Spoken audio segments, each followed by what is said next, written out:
Hi, and welcome to That Was the Week That Was, week 29 of 2023, where I discuss significant events of the last week with Vince McLeod of the Alternative Centre. Hi Vince, how are things going down there in South Island this week? G'day Bob, things are unseasonably warm in Nelson this week, so I'm hoping it continues. Yes. So let's just jump into it. We're starting tonight with the shooting of two men in their 40s on an Auckland work site by a 24-year-old. This seems to be an ominous extension of the wave crime infecting the youth of New Zealand in 2023. What's your take on the situation, Vince? Seems to me that this is just another incident of what I call despair-motivated crime. People just give up, people lose their hope in the future, and they start to think that they might as well just lash out and get revenge on the society that's wronged them. This particular shooter, Matua Reid, he had apparently been fired from his work and then basically come back the next morning and shot it up. So it's an example of the going postal phenomenon that you're used to seeing in America. It's not so common in New Zealand, and hopefully this will just be an isolated event here. Hopefully. Well, they say that the best predictor of future violent behavior is past violent behavior. Should a person guilty of badly beating his partner be out on home detention? Is the justice system failing the people of New Zealand? And what needs to be done about it? The justice system is supposed to keep the people safe by protecting them from criminal elements within itself. They're supposed to get locked away in places like prisons so they can't prey on the rest of the population. Unfortunately, in the case of Reid, he had been on home detention for strangling his partner and not in prison. So he was put to work in the construction site and decided he'd had enough. So I think that we're going to have trouble with people like this in general if we don't develop a justice system that meets their psychological needs. There's a lot of people who are psychologically damaged. Reid was one of them. He was from a family full of gangbangers and other criminals. And if we don't put the psychological resources into helping these people, then they might end up jumping out with a shotgun like we saw this week in Auckland. Such a tragedy. Well, the United States budget deficit increased 170% over its 2022 October to June increase. These ridiculous deficit figures have become a fixture in the last few decades, but they can't go on indefinitely, can they, Vince? They can go on as long as the central governments can keep printing money, and that's potentially a very long time. In the case of America, all of their debts are denominated in US dollars, which means they can always pay them off just by printing a whole lot of dollars. So they're in total control of their debt still, but it means that the creditors who are holding those US dollars might be very angry at seeing the value of them get deflated away by money printing. I see. Well, according to the article, and just to mention that all the links to all the articles will be in the description below, but interest is now the government's fastest growing program. It really looks as if the American government is deliberately seeking to impoverish its citizens. This is a ridiculous thought in terms of the world that I grew up in, but it seems that anything is possible in Clown World. Clown World is a lot more like the world that George Orwell described in 1984, where really anything goes. There's no shame in the political system. There's no sense of guilt at what's being done, so they can really do anything.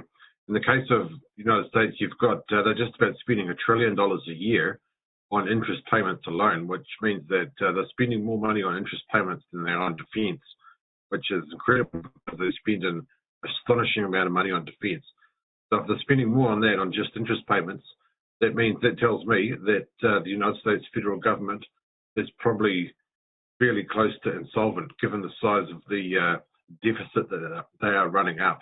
They can keep doing this. As mentioned before, they can just keep printing money to pay their debts off. But what they risk is the possibility of the United States receding into third world status because they print so many dollars that they can no longer buy anything of value. Mm. Well, there was a video clip on Twitter last week that showed scenes of modern-day France compared to those of 100 years ago, and the comment was, Western civilization is dying. Do you agree, Vince, or are we transforming? Well, I would say that death is ultimately just a transformation of kind, if you think about it in metaphysical terms.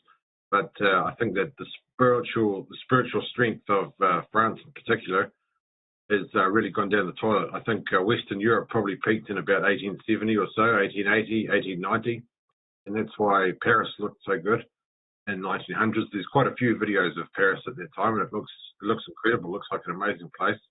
Whereas now it looks a lot like a third world garbage pile. So I think that the West really is, if not dying, at least going down the toilet at a rapid pace, and that's a real shame. It is a shame. Well, Gandhi famously exhorted us to change our nature in order to change the attitude of the world around us, which is usually paraphrased to be the change that you want to see in the world. How do we keep our values alive in this time of chaotic and rapid upheaval? The most important thing to my mind is to turn off the television and stop being tempted into consuming, just buying things. Stop being tempted into identifying yourself with a brand or with a label, and start thinking in more natural terms. Think in terms of your family and community and nation, and that will be a lot better than what the television is pushing to you. Yeah, I think switch the television off, go back to nature. That's what needs to be done. Good advice. Very good advice. Last week we learned that we have not seen such a high spike in air temperatures for 125,000 years. Spending on clean energy sources is outpacing spending on fossil fuels currently, but it may be too late. What's your opinion of these alarming figures?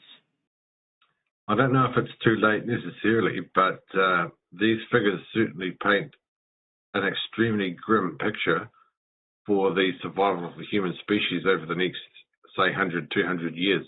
I wouldn't worry about it too much, but as we've spoken about in previous episodes of this show, I think the most important thing is to make peace with death so that you're not ultimately worried about things like climate change and the potential end of the world, because everything does change. There is nothing that's constant in the universe. Everything is in a state of flux, so get used to it would be my advice. Well, war always boosts innovation, and the Russian-Ukrainian conflict has boosted clean energy technology. But in the end, it usually comes down to the will of the people to participate in programs. What do you think it'll take to get people to start voluntarily changing their lifestyles? It seems to me that you're seeing it now, and what that number one thing is a failure of the mainstream economic system to provide what people need. People can no longer afford to buy a house, even if they work 60-hour weeks, and so they're saying they're giving up on the mainstream system, and they're dropping out all over the world, not only in the West but also in the East, because the maths just doesn't add up anymore. So I think that you're going to see that voluntarily on account of the economic condition becoming so difficult that people will voluntarily drop out of the rat race and do what our grandparents did and look for alternative lifestyles out in the country.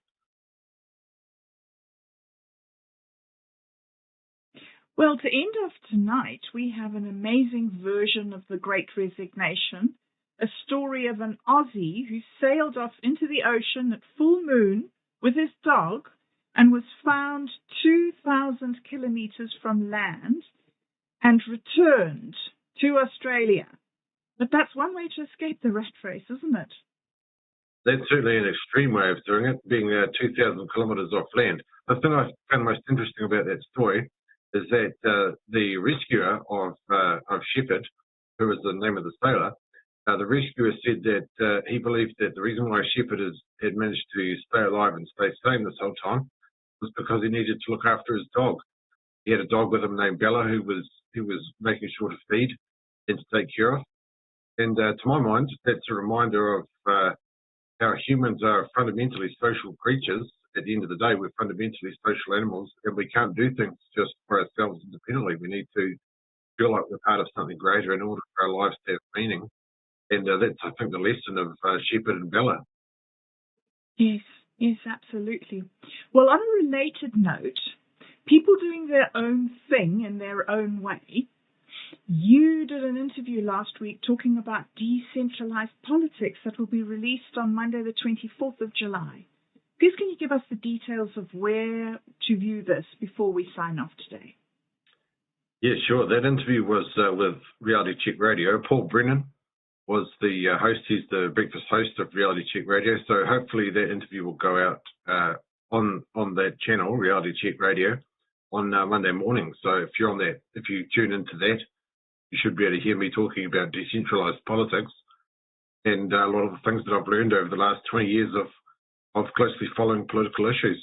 So it's probably the best show you'll hear this week. So tune in. Well, I'm really looking forward to viewing it. I'll be tuning in. But that's all we have time for today. Please remember to like and subscribe before you go. And thanks for joining me once again, Vince. What a week that was. Cheers, Bob. And cheers, Internet. It was a great week. And I'll see you again next week. The Alt Centre are clown world's good guys. They don't fit into boxes neatly enough to be someone else's tools.